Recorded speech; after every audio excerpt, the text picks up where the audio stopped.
There's a lot to a mobile suit. Its specs, its design, but what everyone loves, its arsenal. For what is a mobile suit without its weapons? For as iconic as one can be, sometimes its armory reaches the same fame. So welcome to Armory Aesthetic, Sloth Cakes here, where we appreciate the little things in life, like mobile suits carrying 8 Gatling guns. For today's episode, we're heading to UC-096 to highlight not a arsenal, but a specific weapon, the Unicorn Gundam's Beam Magnum, as iconic as the unicorn itself. This bad boy's got a decent amount of info on him, that it deserves its own highlight. Also, it's used by the Unicorn family and plus some, so it helps so I don't need to repeat myself. Then the Unicorn in general is just loaded with weapons, so anything to chip away at that will help. But what am I kidding? It has its own video cause it's cool. I mean, who doesn't love the sound it makes when it fires? First introduced in Gundam Unicorn, held by the Unicorn, it looks like a beam rifle. Alongside other Gundams of the prior, and even mobile suits, it blends right in. But this is where things change. The RX-0 Unicorn is a monster of a machine. Developed by Anaheim Electronics, this thing is a pillar of its time. With a full cycle frame and state-of-the-art equipment, its performance would be unmatched. The Unicorn would not be a general fighting machine. While it can engage in 1v many, and it does plenty of times, its purpose would be more towards 1v1. With its anti-new type technology, an NTD new type destroy mode which enhances its overall performance, basically a shonen power-up, it would seek and destroy targets, such as new types and Psycom weapons. Because, well, at this point in Universal Century, new types became more understood and feared. Psycom weapons and new type space magic is bullshit and annoying. There are many cases in UC to back that up. A solution? Seek and destroy said new type before the bullshittery can start. To help with this, we have the Beam Magnum, which looks like a beam rifle, and just to clear things up, Magnum means weapons that fire calibers more powerful than it would suggest. And let me say, Beam Magnum is a great straightforward name for this. The Magnum has a bit of a charge before firing, and just to give it to you straight, it's powerful. A single shot can easily go through mobile armors, such as a Shamblo, but it doesn't end there. Each shot is so condensed that it emits stray particles that are strong enough to destroy mobile suits. Shown with the Garazulu, a missed shot grazed it, and shortly after, it blew up, making the Beam Magnum shots essentially have AoE damage. So for a weaker, lesser armored mobile suits, if this thing is near you, you die. Now, the power of the Beam Magnum is said to be that of 4 beam shots, but this seems way stronger than that when you realize what the ammo is. At the time, beam weapons became more commonplace. Everyone and their grandma's got one. They went from experimental, rare weapons found only on a few to now issued to mass production mobile suits. And thanks to E-packs, which are beam weapon magazines, they also became reloadable, allowing for more sustained fighting. So a normal mobile suit can use an E-pack to give a handful of shots. This depends on the output type, the rifle, and other things. The original Gundam's non-reloadable rifle had 16 shots. Back to the Beam Magnum, to fire a single shot, it uses an entire E-pack. It takes a whole magazine from a normal beam rifle to fire one shot of the Beam Magnum. This is why it being as strong as 4 shots seems off to me. A E-pack gives more than 4 shots to a normal beam rifle, so maybe 4 max output shots, or 4 above average beam rifle shots. The Beam Magnum's magazines are a bundle of E-packs going through the center of the rifle. With each shot, it ejects the used E-pack upwards. It gives it a bolt action vibe to it. It bundles 5 shots, which fits snug across the rifle. I don't see why it can't do more. They're probably just less secure and can fall off it sticking out. But hell, if you want, you could have a belt-fed Beam Magnum. It seems really expensive though. Now, like we covered, this thing hits hard, but it also kicks hard. Thankfully, the Unicorn and RX-0 family are strong enough due to the full cycle frame and Gundanium alloy to handle it. But what if someone else fires it? Well, Shown with the Delta Chi a step above regular mobile suits, when fired, the Magnum fried its arm, so a mass production mobile suit would easily lose its arm if attempted this. More on this later. So we have one hell of a beam rifle that kicks like a mule, guzzles ammo, but is ready to erase anything in one shot. While the Unicorn has many other toys, this emphasizes the seek and destroy aspect. When some new type weapon is deployed, something new that we don't know about but need to get rid of it, make that problem go away before it becomes a bigger problem. At this point in Universal Century, there is plenty of examples of single machines and new type pilots doing horrific amounts of damage. Just look at the Shamblo from Unicorn, or really any mobile armor. But the B Magnum in all its glory does have flaws. First is its power. Everything I said also applies to your buddies. While you're shooting the enemy, hit or miss, the shot is still going, and it or the AoE can easily clip a few pals. If you're in a scramble with friend and foe all around you, this weapon becomes dangerous to shoot.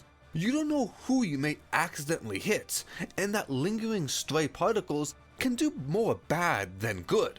If you're aiming at an opponent target that must be taken down, but it's in the general area of friendly mobile suits or warships, you can't take the shot.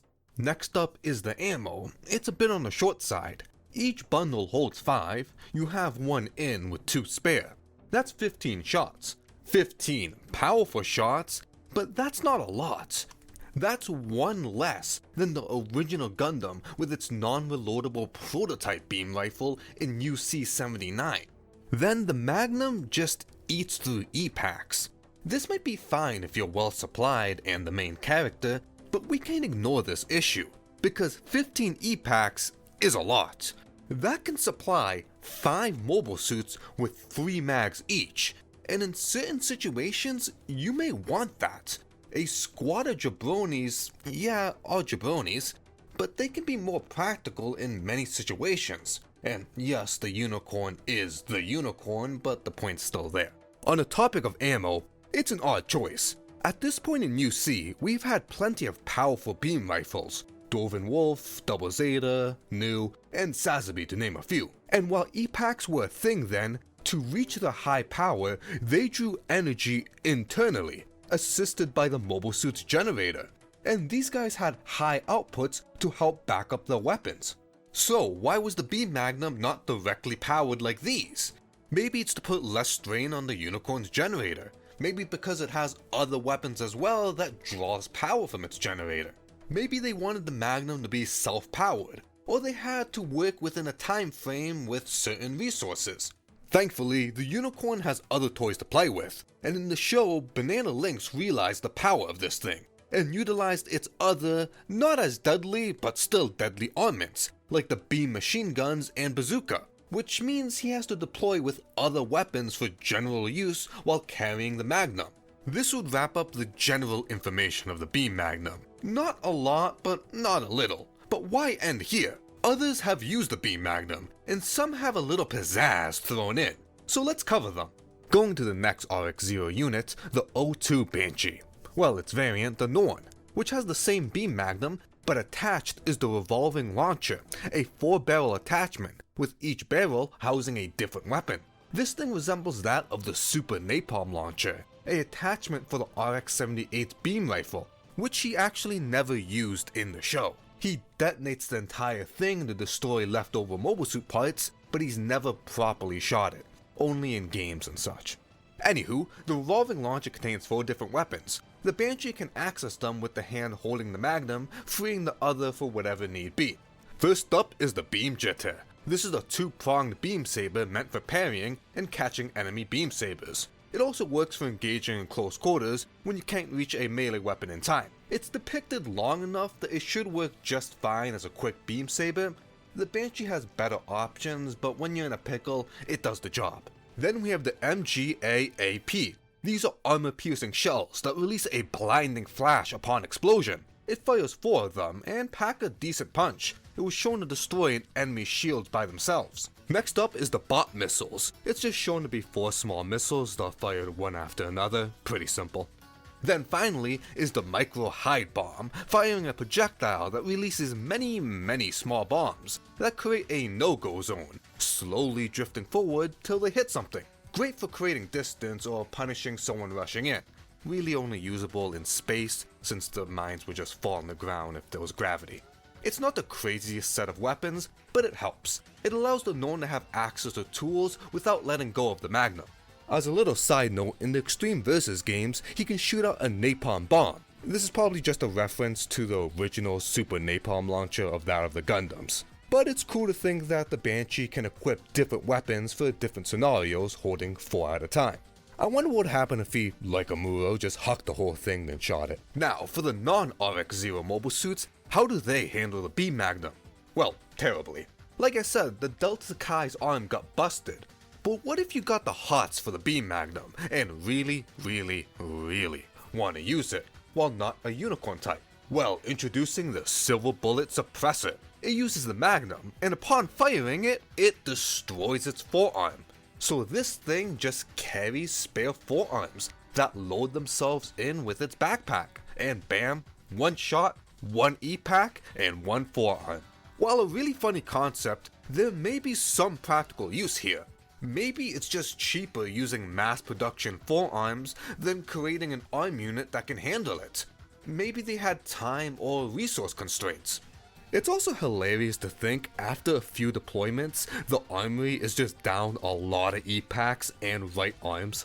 Now to cover mangas real quick, we see 2 instances. In Across the Sky, we see the Delta Gundam Kai hold one, and in Episode 2, Lion's Return, Banana Link has a custom Gundam MK2 with a reinforced arm unit to handle the Magnum.